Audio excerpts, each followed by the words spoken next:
What you're looking at right now is a VP shortlist for the Democrat Party. Kamala Harris got to work fast because she need a VP and she really ain't got that much time to do a lot of vetting.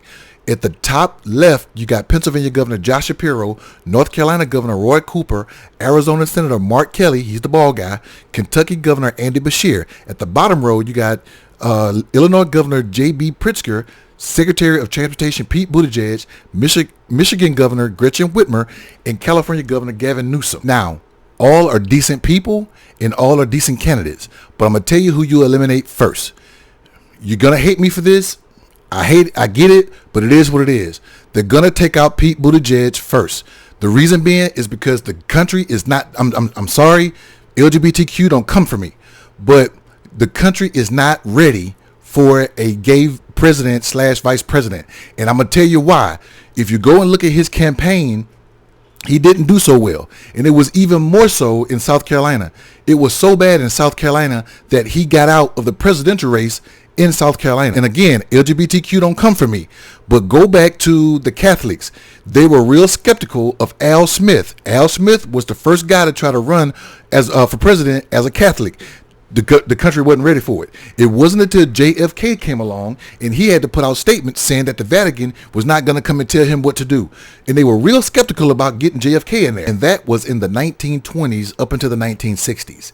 I can go further and say in the 1980s when Jesse Jackson tried to run for president, and we really didn't get a black president until 2008 with Barack Obama. It's the same concept. I can even go further and say Shirley Chisholm. She tried to run for president in the 70s. So America was just not ready for an African American anything to be president. You can also take out Gavin Newsom and you can take out Gretchen Whitmer.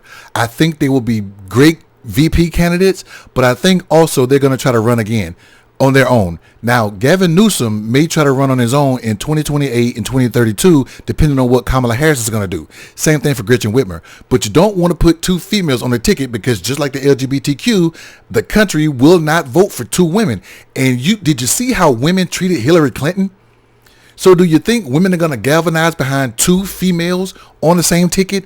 I don't see it. Now, it can be radical because what also they can do is get the GOP to expose their misogyny. But I don't think they're going to do it. It's too risky. Gavin Newsom will be he was a great spokesman for Biden, the Biden-Harris campaign. He'll be great to run on his own ticket, and he'll be a great VP candidate. But also, you don't want to get him on the ticket because she's from California. He's the California governor. Nancy Pelosi is the former Speaker of the House for California. You don't want too many people from California because that'll be the liberal thing that they'll be trying to spew out. So you don't want that. I think out of all of these guys, and I think they're all great, but I think they should go with the bald guy. They should go with Senator Mark Kelly. He's from Arizona. Arizona is a swing state. Gretchen Whitmer is the governor of Michigan.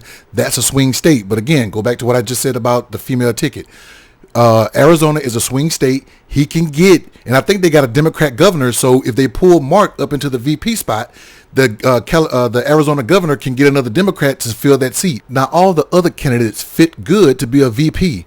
They don't, but they don't really have national recognition. And you don't in 107 days, you need someone with a little bit more of national recognition. And Mark Kelly is one of those guys that got that recognition. Now, I've said this, and there've been talk about this brother, but Wes Moore, governor of Maryland, I think he'll be a good VP spot or a good president, but not right now. Namely, again, you don't want two minorities on the same ballot. And number two, the brother is from Baltimore. So all they're going to do is bring up crime. And that's just going to be bad for that ticket. So you can't use Wes Moore right now, but that's not saying you can't use Wes Moore in the future or make that brother a senator or a congressman after he finished his mayorship in Maryland. That's my take. I didn't want to bore you. I hope I didn't, but I really would like to know, what do you think?